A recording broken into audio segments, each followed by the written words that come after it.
వికారాబాద్ వెల్పేరు ఆడపిల్లల hostel food poison అయిందట. అయ్యో మరి బడి పిల్లలు బాగానే ఉన్నారా?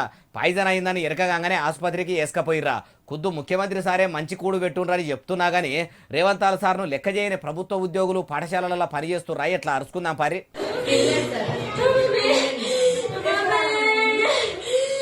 అయ్యయ్యయ్యో చూస్తుంటేనే గోస అనిపిస్తున్నది. పసిపిల్లలు పాపం ఒడ్డు మీద పడ్డ శాప పిల్లలు కొట్టుకుంటున్నట్టే గిలగిల కొట్టుకుంటురు. కడుపు నొప్పి లేచి తల్లడం మల్లడం అవుకుంటా తాన్లాడుతుండ్రు. కడుపు నొప్పి ఎంత లేస్తే అంత తల్లడిల్లుతారు చెప్పుర్రి. అమ్మా నాయనా అనుకుంటా అవస్థలు వడబట్టిరి. చూస్తున్న మనకే పానమెల్లి పోయినట్టు అనిపిస్తుంటే నొప్పితోని బాధపడుతున్న ఆ బుడ్డ పిల్లలకు ఎట్లుంటది చెప్పుర్రి. హాస్టల్లో ఫుడ్ పాయిజన్ అయిందన్న ముచ్చట పిల్లల అవ్వయ్యలకు ఎరకగానే అయ్యో బిడ్డ అని ఆడికొస్తే పోరగాన్ల చూడనీయకుండా పోలీసులు ఆపుతుండ్రు.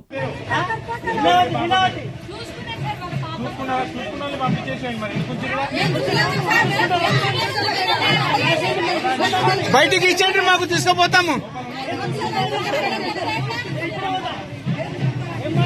ఇన్నరా అయ్యో మా పిల్లలకు ఎట్లున్నది సారు ఓ పారి చూస్తామంటే పోలీసులు ఆపి చూసేది లేదు ఏం లేదు, అందరూ మంచిగానే ఉన్నారని గరానికి వస్తుర్రట. అయ్యా పోలీసులారా, మరి మీ పిల్లలకు కూడా ఇట్లనే ఫుడ్ పాయిజన్ అయితే మీరు కూడా ఇట్లనే హాస్టల్లో బయటనే నిలబడతారా? ఎట్లా మీ పిల్లలలో ఈ పిల్లలు కాదా? కన్నపేగు కడుపు కొట్టుకుంటది సారు.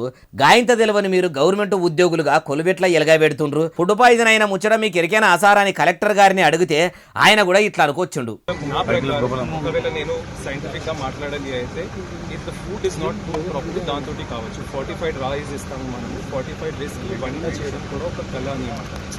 సరిగా అది బాయిల్ చేయాలి అనమాట. ఇన్నరా ఏమంటున్నాడో? బువ్వసాక ఉడకక కడుపు నొప్పితోని ఫుడ్ పాయిజన్ అయిందని అనుకోవచ్చుండు. ముఖ్యమంత్రి కం చదువుల మంత్రి రేవంతాల సారు వందలు వేల కోట్లు పెట్టి ఏం ఎలగబెట్టకున్నా గానీ ఏడాది పాలనల ప్రజాపాలన విజయోత్సవాలు చేసుకుంటారు.